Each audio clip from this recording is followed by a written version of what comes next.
Assalamualaikum warahmatullahi wabarakatuh. Selamat pagi dan selamat bertemu kembali bersama saya di mata perkuliahan sport massage ya.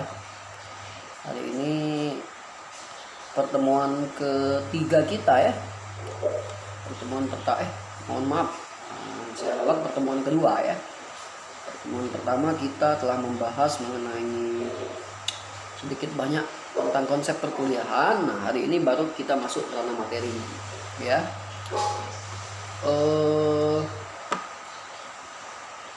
Bagi mahasiswa yang masih sibuk dan belum bisa bergabung atau yang terkendala sinyal, silakan saudara untuk menyesuaikan diri gitu ya. Untuk menyesuaikan diri sehingga tidak ada lagi alasan bahwa kalian memiliki satu kendala yang menyebabkan Anda tidak bisa berkuliah. Ya, saya telah memberikan kemudahan. Mahasiswa yang saya banggakan, pertemuan kedua ini saya akan membahas mengenai kenapa massage itu kemudian dibutuhkan bagi seorang atlet. Ya, nah hari ini kita akan bahas mengapa kemudian massage itu dibutuhkan bagi seorang atlet. Ada 5 pertanyaan dasar pada hakikat sport massage gitu ya. Yang pertama, nanti kita akan bahas mengenai pengertian sport massage. Kemudian yang kedua, kita akan bahas mengapa massage itu dibutuhkan oleh atlet ya. Kemudian yang ketiga, saat kapan atlet membutuhkan itu ya. Dan yang keempat, akibat jika atlet tidak melakukan recovery. Nah, hal-hal inilah yang kemudian mendukung perkuliahan kita pada hari ini ya. Temanya tadi saya katakan di awal bahwa pentingnya sport massage bagi atlet ya. Nah, jadi itu tema. 4 pertanyaan ini nanti akan kita urai ya, dengan lebih dalam seperti itu ya. Oke, yang pertama saya akan jelaskan dulu mengenai pengertian sport massage. Apa itu sport massage? Sport massage itu diambil dari 2 kata gitu ya. Jadi ada 2 susunan kata yang terlibat di dalamnya. Yang pertama sport, yang kedua massage. Nah, massage ini kalau kita terjemahkan dengan bahasa kita sehari-hari, itu artinya pijit. Jadi pijit. Ya. Nah, sementara kalau kita terjemahkan dengan istilah teori, apa itu pijit, apa itu massage? Maka massage itu atau pijit itu adalah bentuk manipulasi yang kita lakukan pada jaringan lunak. Nah, dalam manusia ini, dalam tubuh manusia itu kan, dalam ergosistema manusia itu kan terdapat jaringan lunak. Nah, sekarang jaringan lunak yang tampak pada permukaan mata kita apa coba? Kulit. Nah, kulit yang pertama. Kemudian yang bisa dirasakan adalah otot. Nah, atau muskulus kan begitu kan. Manipulasi itu nanti akan kita berikan pada jaringan lunak ya, di atas permukaan kulit. Ya, jadi manipulasi itu bentuk treatment dengan cara menekan-nekan atau yang tadi saya katakan memijit ya, pada jaringan lunak atau pada permukaan kulit. Nah, seperti itu ya. Yang ditekan apa? Ototnya, seperti itu. Yang dicari itu ototnya, baik otot kecilnya maupun otot besarnya. Jadi kalau seandainya ada istilah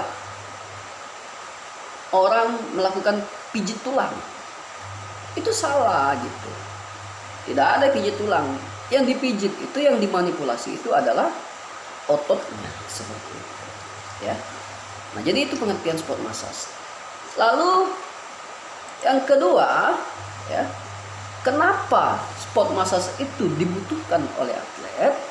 Dan ini pertanyaan ini nanti akan saya gabungkan pada pertanyaan nomor 4, ya. Apa akibat jika atlet tidak melakukan recovery? Nah, ini ada kaitannya. Mengapa sport massage itu dibutuhkan oleh atlet dan apa akibatnya jika atlet tidak melakukan recovery? Mahasiswa sekalian, recovery itu pada dasarnya banyak jenis manipulasi yang dapat kita berikan pada atlet. Nah, massage itu salah satunya. Maka kemudian recovery yang harus dilakukan oleh atlet itu bagian dari sport medicine dalam rumpun keilmuan olahraga. Jadi bagian dari sport medicine. Ini tidak boleh tidak diberikan. Kenapa saya katakan demikian? Karena atlet itu pada dasarnya manusia. Manusia itu punya kapasitas punya level, punya kapasitas dalam bekerja. Manusia ini bukan robot. Robot pun bisa hancur, kan begitu kan? Robot kalau mesinnya kepanasan, nah ini kan ini salah satu logika ya. Robot pun kalau mesinnya kepanasan, hancur juga itu robot. Jadi setiap sesuatu, setiap objek yang kita jadikan tumpuan, itu tentu ada batas masanya. Nah, tujuan recovery itu adalah pada dasarnya untuk memulihkan kembali. Ya.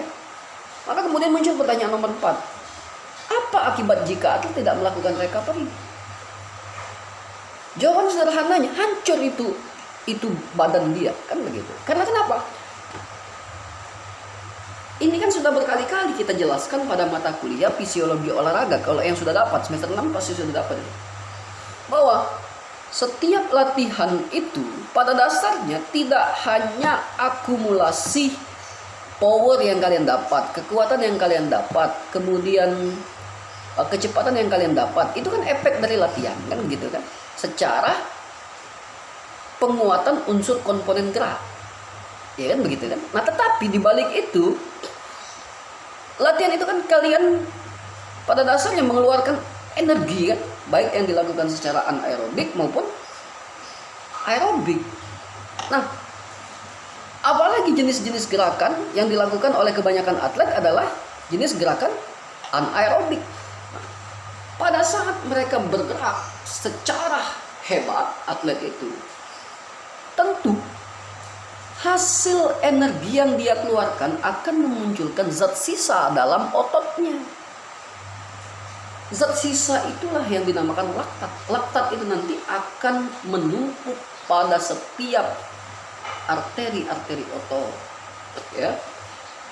Nah, laktat ini ya ada yang sifatnya parasit gitu. Kenapa saya katakan parasit?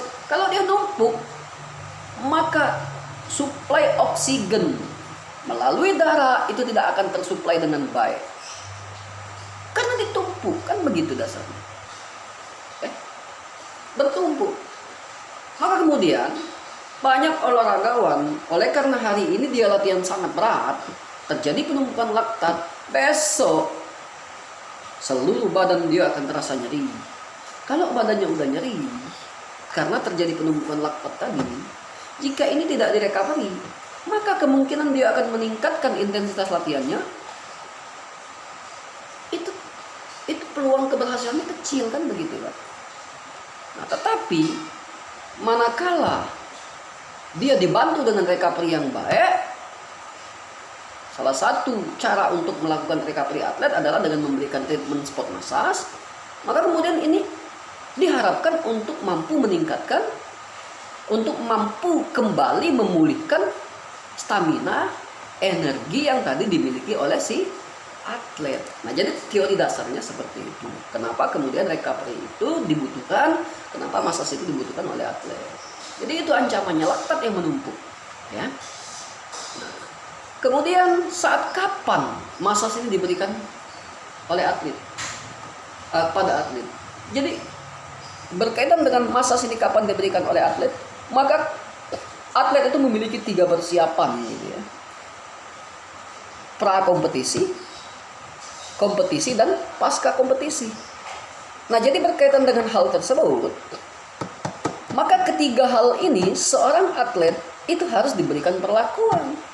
Untuk prakompetisi misal, prakompetisi ini atlet berada pada masa-masa latihan. Kebutuhannya adalah, kenapa masa diberikan pada prakompetisi? Kebutuhannya untuk menunjang program latihan atlet sebelum bertanding. Ya. Nah, sementara untuk kompetisi itu bagaimana dalam keadaan yang cepat atlet itu bisa menerima rangsangan ototnya bekerja secara pulih demi menghadapi sebuah pertandingan. Nah, sementara untuk pasca itu pemulihan total, ya, akibat dari efek-efek bertanding yang dilakukan oleh atlet. Jadi ada 3 ya.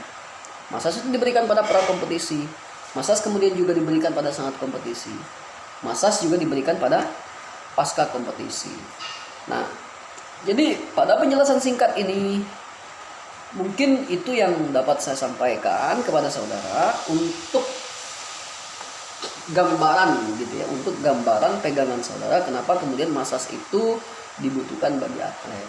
Nah, 4 pertanyaan ini saya ingin saudara jawab melalui kesimpulan saudara dari hasil penjelasan saya. Mulai dari pertanyaan pertama tadi, pertanyaan kedua, pertanyaan ketiga, dan pertanyaan keempat. Saya ulangi ya, pertanyaan pertama, jelaskan secara singkat pengertian sport massage. Yang kemudian kedua, jelaskan mengapa sport massage itu dibutuhkan bagi atlet. Yang ketiga, terangkan saat kapan sport massage itu diberikan pada atlet. Yang keempat, apa akibat jika atlet tidak melakukan recovery. Nah, pertanyaan ini kamu simpulkan ya, kalian simpulkan. Nanti dibuat dalam bentuk ketikan pada kertas A4 ya. Nah, disimpulkan pada masing-masing pertanyaan. Kesimpulannya sesuai dengan apa yang tadi saya ceritakan melalui kanal YouTube ini ya. Nah, kemudian nanti disimpan rapi-rapi gitu ya, ketikan saudara itu. Setiap pembelajaran kita nanti tugas ini di akhir semesteran akan saya kumpulkan, akan saya minta saudara kumpulkan menjadi satu bundel gitu. Jadi satu bentuk clipping hasil laporan hasil perkuliahan tiap pertemuan kita gitu ya. Nah, untuk session ini kalian silakan jawab ya pertanyaan ini dan nanti disimpan dengan rapi gitu ya. Paham ya maksudnya? Nanti saya akan pandu jelaskan melalui description di e-learning kita. Nah, cukup mungkin itu sebagai gambaran kita di perkuliahan session kedua ini. Mohon maaf jika terdapat kekeliruan.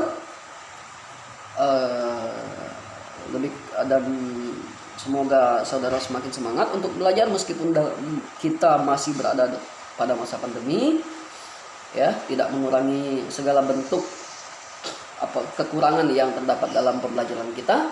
Dan akhirnya assalamualaikum warahmatullahi wabarakatuh.